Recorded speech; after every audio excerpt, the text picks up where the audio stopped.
Sydney, amateur drag racing mates Shannon Walsh, Shane Olive and Fred Westhoff are preparing for the ultimate boys trip. We're up for anything. A cross-country convoy,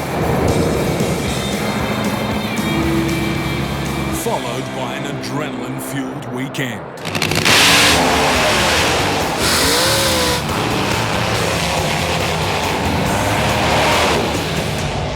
We spend 4 days in a truck to get to, Perth racetrack, and to pull the race car out and have 3 5-second passes, and then drive 4 days home again. It's people probably think we've got rocks in our heads, but it's worth every bit of it. These 3 friends are gearing up for the most grueling race meet of the year. Just getting to the start line is a 4,000-kilometre slog. We're on a little bit of rough road here, so just keeping a good grip on that wheel. It's getting pretty bumpy now. Definitely got fragile freight on board, that's for sure. In the back of these trucks, not only Shane's and Fred's cars, but the cars of 7 other drivers as well. Shake loose, and it'll be one expensive drive. We definitely don't want anything to happen to them, so once we get out the other end of the rough stuff, we'll pull up and have another look in the back. At $150,000 a car, any damage to this load will be an expensive fix. It's all good. Everything's in one piece. Nothing's moved, everything's still tied in nice and tight. Good to go for another couple hundred Ks. The drag racing convoy keeps pushing west. 3 states down and 1 more to go.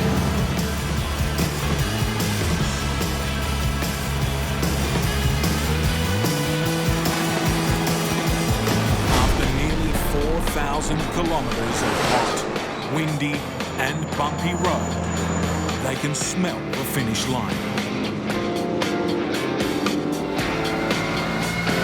Just 400 metres of tarmac remains. Mate, this is it all the way across the country, so this is what it's all about. There's no time to rest. The cars need to be unloaded, fueled. There's lots of horsepower in the fuel. And fired up. Fredo's going to take the sheriff out for a spin and have a little bit of a practice run this morning. Fred's keen to use this practice run to test the conditions.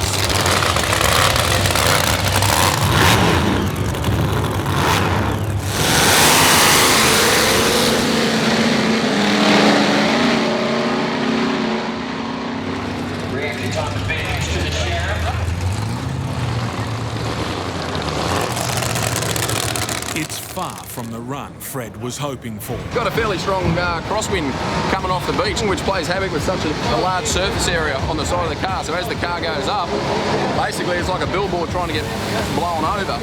So if it gets any worse, managers will make a call on it, and if it's too windy and becomes too dangerous, you can't risk anyone's safety. Cancel the race, and a 4,000-kilometre slog will have been for nothing. Come right in, guys! Word from the officials. Yes. We go with the wheel standers, and then we run through, okay? It's on. 3 rounds of racing, 12 nitro burners, 10,000 spectators. First up, the wheel standers. In the sheriff, it's Fred's chance to lay down the law.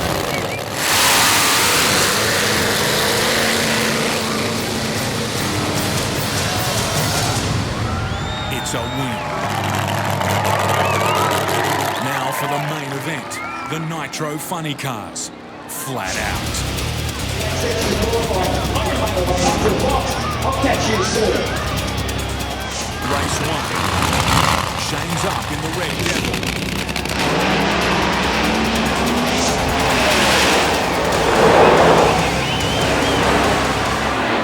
He takes it out. 400 metres in 5.6 seconds. Shane's into the next round. But back in the pits, things are far from jubilant. Something's come off on the front of the engine there, so I won't know till we get it apart what it is. So The pit crew have just 45 minutes to get him going. It's a problem with the supercharger. Bolts come loose and it's wedged against this and seized the idler pulley, and it's broken all the bearings inside. Now we have to put a new supercharger belt and get a new one of these. His next race is at stake.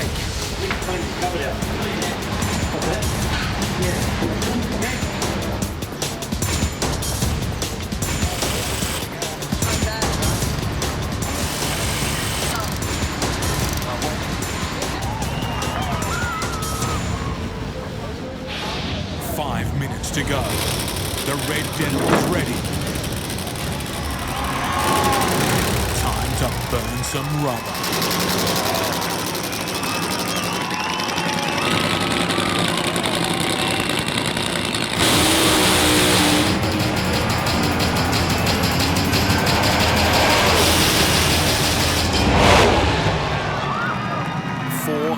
Kilometres per hour. Not enough for Shane to win. But for this high-octane petrol head, well worth the trip over, well worth the 4,000 Ks. the fun's all in the ride. The only bad thing is we've got to drive 4,000 Ks back home. See you next time.